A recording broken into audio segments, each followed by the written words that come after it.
welcome to my channel. நான் இந்த வீடியோல எதை பத்தி பார்க்க போறோம்னா without. இந்த without யூஸ் பண்ணி நம்ம எப்படி சென்டென்ஸ் மேக் பண்ணி பேசுறது அத பத்தி தான் நம்ம இந்த வீடியோல கிளியரா பார்க்க போறோம். ஓகே फ्रेंड्स, நம்ம சேனலை ஃபர்ஸ்ட் டைம் பாக்குறீங்கன்னா சப்ஸ்கிரைப் பண்ணி கூட இருக்க பெல் ஐகானை கிளிக் செய்வீங்க. ஓகே, வீடியோக்குள்ள போகலாமா? ஓகே. without அப்படினா இல்லாமல். இப்போ நம்ம சொல்றோம்ல நீ இல்லாமல், அவன் இல்லாமல், அவ இல்லாம, இந்த மாதிரி நம்ம சொல்றோம்ல நீ இல்லாம என்னால் இருக்க முடியாது, என்னால் வாழ முடியாது. நீ இல்லாம நான் எப்படி இருப்பேன், நீ இல்லாம நான் எங்கேயும் போக மாட்டேன். இந்த மாதிரி நம்ம சொல்லுவோம்ல நீ இல்லாமல், அவன் இல்லாம என்னால சந்தோஷமா இருக்க முடியாது, நான் இல்லாம என் பிள்ளை சாப்பிட மாட்டான். இந்த மாதிரி நம்ம சொல்லுவோம்ல. அப்போ நீ இல்லாமல், அந்த இல்லாமல் அதுக்குதான் நம்ம வித்தவுட் யூஸ் பண்ணுவோம். சரியா? ஓகே, இனி எக்ஸாம்பிள் பார்க்கும்போது உங்களுக்கு கூட கொஞ்சம் புரியும். ஃபர்ஸ்ட் எக்ஸாம்பிள் பாருங்க. நீ இல்லாமல் நான் எங்கேயும் போக மாட்டேன். இது எப்படி சொல்றது? நம்ம ஃபியூச்சர் மேக் பண்ணி நம்ம சொல்றோம். நீ வரலைன்னா நான் எங்கேயும் போக மாட்டேன் அப்படி சொல்லுவோம்ல. அப்போ நீ இல்லாமல் நான் எங்கேயும் போக மாட்டேன். அப்ப நீ இல்லாமல், ஓகே, நீ இல்லாம நான் எங்கேயும் போக மாட்டேன் அப்படின்னு ஃபியூச்சரை மேக் பண்ணி நம்ம சொல்றோம். சரியா? அப்ப எங்கேயும் போக மாட்டேன். மாட்டேன் அப்படின்னா ஃபியூச்சர்ல நம்ம நெகட்டிவா பேசுறது. பாருங்க, இதுல வந்து சப்ஜெக்ட் நீ வருமா இல்ல நான் வருமா? இதுல அந்த இல்லாமல், நீ இல்லாமல், அந்த இல்லாமல் வித்தவுட் இருக்குல்ல, அதுக்கு கூட வர்றது ஆப்ஜெக்டா நம்ம எடுப்போம். சரியா? அது சப்ஜெக்ட் கிடையாது. நீ இல்லாமல் அப்படின்னா இது ஆப்ஜெக்ட். நீங்கிறது அந்த ஆப்ஜெக்டா மாறும். நீ இல்லாமல் நான் எங்கேயும் போக மாட்டேன்.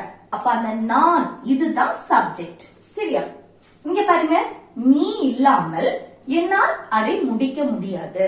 அப்போ நீ இல்லாமல், அந்த நீ இல்லாமல் இதுக்கு கூட வர்றது என்னது? நீ. இது வந்து ஆப்ஜெக்டா மாறும். இந்த என்னால் அதை முடிக்க முடியாது. ஒரு செயலை யாரால செய்ய முடியாது? என்னால. அப்ப என்னது? இதுதான் சப்ஜெக்ட். ஓகே, இந்த மாதிரி நம்ம சப்ஜெக்ட் பார்க்கணும். அப்ப பாருங்க, நீ இல்லாம நான் எங்கேயும் போக மாட்டேன். இது எப்படி சொல்றது? ஃபர்ஸ்ட் இது இருக்கும். நான் எங்கேயும் போக மாட்டேன். இதுக்கு எப்படி? First subject. நம்ம ஃபியூச்சரை மீன் பண்ணி நம்ம நெகட்டிவா பேசுறோம். அப்ப சப்ஜெக்ட் ஐ, நான், ஐ. அதுக்கு அடுத்து என்னது வரணும்? நம்ம ஃபியூச்சரை மீன் பண்ணி நம்ம நெகட்டிவா பேசுறதுக்கு ஓன்ட். Okay, won't. அந்த மாட்டேன் அர்த்தத்தை கொடுக்கிறது தான் இந்த ஓன்ட். அடுத்து என்னது? verb. போக மாட்டேன். போறதுக்கு இங்கிலீஷ்ல go. அத அப்படியே எழுதணும். ஓகே. அடுத்து எங்க போக மாட்டேன்? எங்கேயும். anywhere. anywhere. அப்ப நான் எங்கேயும் போக மாட்டேன் அப்படின்னா I won't go anywhere. I won't go anywhere. யார் இல்லாம? நீ இல்லாமல். அப்ப நீ இல்லாமல் அப்படின்னா without. இல்லாமல் அதுக்கு without. Neena you. இது வந்து ஆப்ஜெக்ட். சரியா? without you அப்படின்னா நீ இல்லாமல். அப்போ நீ இல்லாம நான் எங்கேயும் போக மாட்டேன் அப்படின்னு சொல்றதுக்கு எப்படி சொல்லலாம்? I won't go anywhere without you. I won't go anywhere without you. Okay, next one பாருங்க. நீ இல்லாம என்னால அதை முடிக்க முடியாது. நீ இல்லாம என்னால அதை முடிக்க முடியாது. இது எப்படி சொல்லலாம்? நீ இல்லாமல், இது அப்படியே இருக்கட்டும். என்னால் அதை முடிக்க முடியாது. இல்ல சப்ஜெக்ட் என்ன? என்னால். என்னால்னா ஐ, தன்னை குறிக்கிறது. ஓகே, என்னால் அதை முடிக்க முடியாது. அந்த முடியாது அப்படின்னா காண்ட். ஒரு செயலை செய்ய முடியாது அப்படின்னா காண்ட். இங்க வந்து நெகட்டிவ். இப்போ ஃபியூச்சரை மெயின் பண்ணி நம்ம நெகட்டிவா பேசுறதுக்கு இங்க won't யூஸ் பண்ணுமா? அதே போல இங்க மாடல் verb வந்து நம்ம ஒரு செயலை என்னால் செய்ய முடியாது அப்படின்னு சொல்லும்போது அங்க can't யூஸ் பண்ணுவோம். ஓகே, அதுக்கு அடுத்துதான் verb. verb எது? என்னால் அதை முடிக்க முடியாது. ஒரு செயலை முடிக்கிறது. முடிக்கிறதுக்கு இங்கிலீஷ்ல finish. அது it இல்லனா that கூட போட்டுக்கலாம். நீ இல்லாமல் அதுக்கு without you. ஓகே, அப்ப நீ இல்லாம என்னால அதை முடிக்க முடியாது அப்படின்னா I can't finish it without you. I can't finish it without you. இது அவன் இல்லாம என்னால அதை முடிக்க முடியாது. அவன் அப்படின்னா இந்த இடத்துல நான் அவன் இல்லாம என்னால இத முடிக்க முடியாது அப்படின்னு சொல்றேன். இது எப்படி சொல்லலாம்? I can't finish it without, இந்த இடத்துலதான் சேஞ்ச் ஆகும். அவன் இல்லாமல் அப்படின்னா அவன், இது ஒரு ஆன நம்ம மென்ஷன் பண்றது. சோ him போடணும். Okay, I can't finish it without him. இது ஒரு நேம் நீங்க மென்ஷன் பண்ணுங்க. இப்போ பாலா, எக்ஸாம்பிளுக்கு பாலா, பாலா இல்லாம என்னால அதை முடிக்க முடியாது அப்படின்னு சொல்றேன். இது எப்படி சொல்லலாம்? இங்க வந்து பாலான்னு சொல்றேன். அப்போ I can't finish it without Bala. Okay, இந்த மாதிரி நீங்க சொல்லணும். சரி, அடுத்து நீ இல்லாம என்னால இந்த பிரச்சனைய சமாளிக்க முடியாது. நம்ம சொல்லுவோம்ல, நீ இல்லாம என்னால இந்த பிரச்சனைய சமாளிக்க முடியாது. இது எப்படி சொல்றது? நீ இல்லாமல், இது அப்படியே இருக்கட்டும். என்னால் இந்த பிரச்சனையை சமாளிக்க முடியாது. இல்ல சப்ஜெக்ட் என்னது? என்னால், ஐ. அடுத்து என்னது? ஒரு செயலை செய்ய முடியாது அப்படின்னா can't. அடுத்து சமாளிக்க முடியாது, verb எது? சமாளிக்கிறது, handle. இல்லனா manage கூட சொல்லிக்கலாம். சரியா? அடுத்து இந்த பிரச்சனையை, this problem.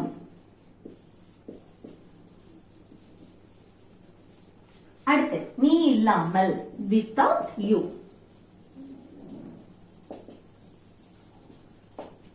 ஓகே, அப்போ நீ இல்லாம என்னால இந்த பிரச்சனையை சமாளிக்க முடியாது அப்படின்னு சொல்றதுக்கு எப்படி சொல்லலாம்?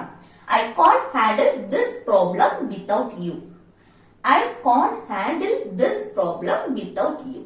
ஓகே, அடுத்து நெக்ஸ்ட் பாருங்க. நீங்க இல்லாம நான் இந்த பிள்ளைங்களை எப்படி சமாளிப்பேன்? நம்ம கேட்போம்ல, நீங்க இல்லாம நான் இந்த பிள்ளைங்களை எப்படி சமாளிக்க போறணும், அந்த மாதிரி நம்ம கேட்போம் தானே.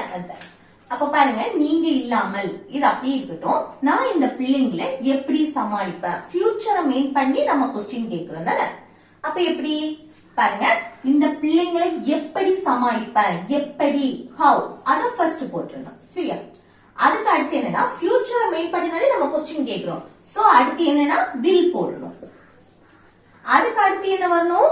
சப்ஜெக்ட், நான், ஐ. அதுக்கு அடுத்து என்னது? verb. இந்த பிள்ளைங்களை எப்படி சமாளிப்பேன்? சமாளிக்கிறது, ஹேண்டில். இல்லைன்னா மேனேஜ் கூட சொல்லிக்கலாம். அடுத்து இந்த பிள்ளைங்களை, இந்த பிள்ளைகள்னா ஒன்றுக்கு மேற்பட்டவங்களை நம்ம மென்ஷன் பண்றோம். சோ இங்க இந்த அப்படின்னு வர்றதுக்கு தீஸ் போடணும். இந்த பிள்ளை, ஒரே ஒரு பிள்ளைய மென்ஷன் பண்ணி அல்ல இந்த பிள்ளை அப்படின்னு சொல்லும் போது, இந்த குழந்தை, இந்த பிள்ளை அப்படின்னு சொன்னா அங்க this போடணும். this. ஓகே, அதே இது ஒன்றுக்கு மேற்பட்ட பிள்ளைங்களை நம்ம மென்ஷன் பண்ணும்போது அங்க இந்த, அதுக்கு these வரும். ஓகே, நல்லா ஞாபகம் வச்சுக்கோங்க. these. அடுத்து children, பிள்ளைகள், ஒன்றுக்கு மேற்பட்டவங்கள சொல்லும் போது. இல்லனா this child, ஒரே ஒரு குழந்தைய பேசும்போது childன்னு சொல்லிக்கலாம். ஓகே, ஒன்றுக்கு மேற்பட்டதுன்னா children. அடுத்து என்ன வரணும்? நீ இல்லாமல், அதுக்கு without you. without you. Okay, அப்ப நீங்க இல்லாம நான் இந்த பிள்ளைங்களை எப்படி சமாளிப்பேன் அப்படின்னா இது எப்படி சொல்லலாம்? How will I handle these children without you? How will I handle these children without you? Okay? அடுத்து நீ இல்லாம நான் எப்படி இருப்பேன்? நம்ம சொல்லுவோம்ல, நீ இல்லாம நான் எப்படி இருப்பேன், எப்படி இருக்க போறணும் அப்படின்னு சொல்லுவோம். அப்ப இதை எப்படி சொல்லலாம்? நீ இல்லாமல், இது அப்படியே இருக்கட்டும். நான் எப்படி இருப்பேன், தன்னுடைய நிலையை சொல்றது. ஓகே, நான் எப்படி இருப்பேன் அப்படின்னு. அப்ப என்ன, இங்க வந்து be verb தான் யூஸ் பண்ணுவோம், மெயின் verb வராது. அப்ப எப்படி be verb யூஸ் பண்ணி நம்ம கொஸ்டின் கேட்கணும். எப்படி, how, அத ஃபர்ஸ்ட் போட்டுறணும். அடுத்து என்னன்னா, நான் எப்படி இருப்பேன் அப்படின்னு ஃபியூச்சரை மெயின் பண்ணி நம்ம சொல்றோம். அப்ப be verb என்ன வரணும்? will be. ஓகே, ஃபியூச்சரை மெயின் பண்ணி நம்ம கொஸ்டின் கேட்கும் போது அங்க மெயின் verb வரல அப்படின்னா நான் எப்படி இருப்பேன் அப்படின்னு தன்னுடைய நிலையை சொல்ற. ஓகே, அந்த இருப்ப அர்த்தத்தை கொடுக்கிறது தான் இந்த will be. சரி, அப்போ இத வந்து எப்படி எழுதணும்னா, ஹவுக்கு அடுத்து இந்த will போட்டுட்டு அடுத்து சப்ஜெக்ட் எழுதணும். நானா ஐ, அடுத்து இந்த be எழுதணும். சரியா? இந்த will be சேர்த்து எழுதி அடுத்த சப்ஜெக்ட் எழுதக்கூடாது. வில்லுக்கும் பீக்கும் இடையில சப்ஜெக்ட் வந்துடணும். சரி, அதுக்கு அடுத்து என்ன? நீ இல்லாமல், அதுக்கு without you.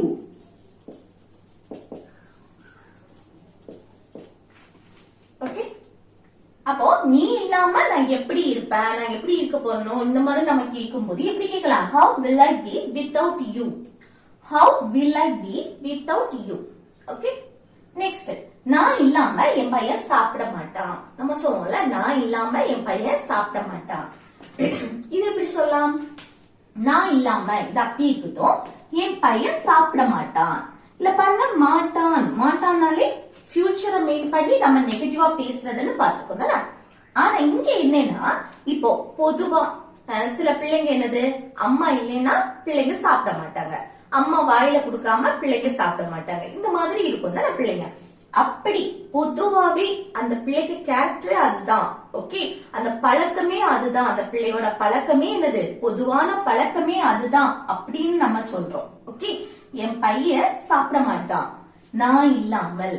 ஓகே, நான் இல்லாம என் பையன் சாப்பிட மாட்டான். இது எப்படி சொல்றது பாருங்க, இத வந்து சிம்பிள் பிரசன்ஸ் படி சொல்றோம். பொதுவான பழக்கத்தை பத்தி நம்ம சொல்லும் போது, இதே இது அந்த மாட்டான் அப்படின்னாலே ஃபியூச்சரை மீன் பண்ணி நீங்க பேச கூடாது. அதை ஒண்ணு பார்க்கணும். என்னன்னா, பொதுவாவே அந்த கேரக்டர் அப்படின்னா அந்த பழக்கம் இருக்கா அப்படின்னு பார்க்கணும். அவங்களுக்கு வந்து அந்த பொதுவான பழக்கத்தை பத்தி நம்ம சொல்லும் போது அதை சிம்பிள் பிரசன்ஸ் படி சொல்லணும். இதே இது ஃபியூச்சரை மீன் பண்ணி தான் நீங்க சொல்றீங்கன்னா அது வந்து சிம்பிள் ஃபியூச்சர் டென்ஸ் படி பேசலாம். சரி, இது வந்து நான் பொதுவான பழக்கத்தை பத்தி சொல்றேன். என் பையன் பொதுவாவே என்னது, நான் இல்லைன்னா சாப்பிட மாட்டான் அப்படி நான் சொல்றேன். ஓகே, பொதுவான பழக்கம் அப்படின்னா இத சிம்பிள் பிரசன்ஸ் படி சொல்லுவோம். எப்படி சிம்பிள் பிரசன்ஸ் படி சொல்லும் போது இது எப்படி, ஃபர்ஸ்ட் சப்ஜெக்ட் என் பையன், அதுதான் மை சன். ஓகே, இதுதான் என்னது சப்ஜெக்ட். அடுத்து என்ன வரணும்னா, இது நெகட்டிவ், சாப்பிட மாட்டான் அப்படின்னு நெகட்டிவா பேசுறோம். அப்ப இங்க என்ன வரணும், டோன்ட் வருமா டசன்ட் வருமா? டோன்ட் இல்லனா டசன்ட் தான் சேர்ப்போம்.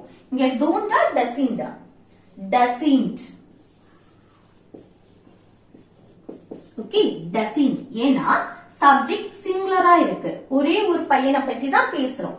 அப்போ சப்ஜெக்ட் சிங்குலரா இருந்துச்சுன்னா இங்க வந்து டசன்ட் வரும். சரியா, டசன்ட். அதுக்கு அடுத்து என்ன வரணும், verb. சாப்பிட மாட்டான், சாப்பிடக்கூடிய செயல் eat. என் பையன் சாப்பிட மாட்டான் அப்படின்னா பொதுவாவே அந்த பழக்கம். அப்ப my son doesn't eat, my son doesn't eat. நான் இல்லாமல், without me, without me, நான் அதுக்குதான் என்ன மென்ஷன் பண்றது, me. அப்ப நான் இல்லாம என் பையன் சாப்பிட மாட்டான், பொதுவான பழக்கத்தை பத்தி நம்ம பேசுறோம். So my son doesn't eat without me. Okay, my son doesn't eat without me. Okay, அடுத்து நெக்ஸ்ட் பாருங்க, என்கிட்ட கேட்காமல் நீ ஏன் அதை எடுத்த. நம்ம கேட்போம்ல, என்கிட்ட கேட்காமல் நீ ஏன் அதை எடுத்த. இங்க பாருங்க, என்கிட்ட கேட்காமல், அப்போ கேட்காமல் ஒரு செயலை செய்யாமல், அந்த மல் அதுக்குதான் நம்ம வித்தவுட் போடுவோம். அப்ப இங்க என்னது, கேட்காமல், கேட்கக்கூடிய செயல் verb. இந்த verb கூட தான் அந்த வித்தவுட் வந்திருக்கு. ஓகே, கேட்காமல், எழுதாமல், படிக்காமல், தூங்காமல், இந்த மாதிரி உச்சரிப்பு இருக்குல்ல, இதுக்கெல்லாம் வித்தவுட் யூஸ் பண்ணணும். ஓகே, படிக்காமல், வித்தவுட் ஸ்டடி. இப்போ verb கூட அந்த வித்தவுட் வந்துச்சு அப்படின்னா அந்த verb-க்கு வந்து ing சேர்த்து பேசணும். ஓகே, வித்தவுட் ஸ்டடியிங், செய்யாமல், without doing, போகாமல், without going, இந்த மாதிரி. சரியா, அப்போ அந்த verb கூட without வரும்போது அந்த without கூட அந்த verb ing ஃபார்ம்ல எழுதுவோம். சரியா, அப்ப இங்க பாருங்க, இங்க என்ன verb கூட தான் வந்திருக்கு without. என்கிட்ட கேட்காமல். சரியா, என்கிட்ட இது வந்து ஆப்ஜெக்ட் தான், இது அப்படியே இருக்கட்டும் இந்த செட். நீ ஏன் அதை எடுத்த, இதை எப்படி சொல்றது, क्वेश्चन கேக்குறோம். நீ ஏன் அதை எடுத்தாய், பாஸ்ட் முடிஞ்சு போற விஷயத்தை பத்தி क्वेश्चन கேக்குறோம். அப்ப எப்படி, சிம்பிள் பாஸ்ட் டென்ஸ் படி நாம क्वेश्चन கேக்குறோம். ஏன் WH क्वेश्चन வந்திருக்கா, அத ஃபர்ஸ்ட் எழுதணும். ஏன்னா why. அதுக்கு அடுத்து என்ன வரணும், சிம்பிள் பாஸ்ட் டென்ஸ் படி क्वेश्चन கேட்கும்போது did சேர்க்கும் தானே ஆக்சிலரி வெர்ப் did. அடுத்து சப்ஜெக்ட் நீ, நீனா you. அடுத்து என்ன verb, அதை எடுத்தா, எடுக்கக்கூடிய செயல், எடுக்கிறதுக்கு இங்கிலீஷ்ல take. அடுத்து அதை it இல்லனா that. ஓகே, நீயே அதை எடுத்த அப்படின்னா why did you take it? Why did you take it? Okay, நீயே அதை எடுத்த. என்கிட்ட கேட்காமல் அப்படின்னா அந்த கேட்காமல் அதுக்கு without, கேக்குறதுக்கு ask. அப்போ without asking கூட ing சேர்த்து பேசும். சரியா?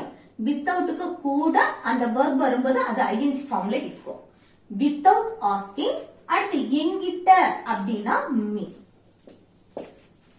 ஓகே, அப்ப என்கிட்ட கேட்காம நீயே அதை எடுத்த அப்படின்னா why did you take it without asking me? Why did you take it without asking me? Okay, என்கிட்ட கேட்காம நீயே அதை வாங்குன. இது எப்படி கேட்கலாம்? என்கிட்ட கேட்காம நீயே அதை வாங்குன. இது எப்படி சொல்றது? என்கிட்ட கேட்காமல், இது அப்படியே இருக்கட்டும். சரியா? நீயே அதை வாங்குன, ஆல்ரெடி வாங்கியாச்சு, முடிஞ்சு போன விஷயத்தை பத்தி கொஸ்டின் கேட்கிறோம். அப்ப எப்படி? சிம்பிள் பாஸ்ட் டென்ஸ் படி கொஸ்டின் கேட்கணும். அதுல ஏன், why அது ஃபர்ஸ்ட் எழுதணும். அடுத்து என்ன? சிம்பிள் பாஸ்டுக்கு did போடணும். அடுத்து சப்ஜெக்ட் நீ, you போடணும். அடுத்து verb வாங்குனாய், வாங்குறதுக்கு இங்கிலீஷ்ல என்னது? buy. அது it இல்லனா that. அப்ப நீயே அதை வாங்குன அப்படின்னா why did you buy it? Why did you buy it? அடுத்து என்கிட்ட கேட்காமல், அந்த கேட்காமல் அதுக்கு without asking. அடுத்து என்கிட்ட அப்படின்னா me. ஓகே, அப்ப என்கிட்ட கேட்காம நீயே அதை வாங்குன அப்படின்னா why did you buy it without asking me? Why did you buy it without asking me? Okay. அடுத்து நெக்ஸ்ட் பாருங்க, டிவி பார்க்காமல் படி. நம்ம சொல்லுவோம்ல டிவி பார்க்காம படி அப்படின்னு. இது எப்படி சொல்றது? டிவி பார்க்காமல், இது ஒரு செட்டு படி. அந்த பார்க்காமல் இது மல், அதுக்குதான் without. அப்போ ஒரு செயலை செய்யாமல், இந்த பார்க்காமல் அது கூட தான் without வந்திருக்கு. சரியா? அப்போ முதல்ல படி, அத ஃபர்ஸ்ட் எழுதணும். படிக்கிறதுக்கு ஸ்டடி. அடுத்து டிவி பார்க்காமல், அப்போ without போட்டு டிவியை மென்ஷன் பண்ணி பார்க்கிறதுக்கு வாட்ச் கூட ing சேர்த்து பேசும். ஓகே, without watching பார்க்காமல் டிவி, என்ன பார்க்காம? டிவி. ஓகே, அப்ப டிவி பார்க்காம படி அப்படின்னா study without watching TV. Study without watching TV. Okay. Next, படிக்காம நீ என்ன பண்ணிட்டு இருக்க? நம்ம கேட்போம்ல, படிக்காம நீ என்ன பண்ணிட்டு இருக்க? இது எப்படி கேக்குறது? படிக்காமல், இது அப்படி இருக்கட்டும், நீ என்ன பண்ணிட்டு இருக்க? இது எப்படி கேட்போம்? பிரசன்ட்ல அந்த செயல் என்ன பண்ணிட்டு இருக்க இப்போ. ஓகே, ஏதோ ஒரு விஷயத்தை நம்ம பண்ணிட்டு இருப்போம், அதே நம்ம கேக்குறோம் என்ன பண்ணிட்டு இருக்க அப்படின்னு. பிரசன்ட்ல நடக்கக்கூடிய செயலை பற்றி கேக்குறது. அப்ப என்ன? என்ன, வாட். இது வந்து present continuous tense படி கேட்போம் தானே. அப்போ என்ன? வாட்க்கு அடுத்து be verb. am, is, are மூணுல ஒண்ணு. இங்க சப்ஜெக்ட் நீ வந்திருக்கு, you வந்திருக்கனால இங்க are யூஸ் பண்ணி கேக்குறோம். சரியா? are you. அடுத்து என்ன? verb. நீ என்ன பண்ணிட்டு இருக்க, என்ன செஞ்சிட்டு இருக்க அப்படின்னு. do கூட ing சேர்த்து பேசும். அப்ப நீ என்ன பண்ணிட்டு இருக்க அப்படின்னா what are you doing? இப்போ பிரசன்ட்ல நீ என்ன செய்துட்டு இருக்க அப்படின்னு அர்த்தம். சரியா? what are you doing? படிக்காமல், படிக்காமல் அப்படின்னா without studying.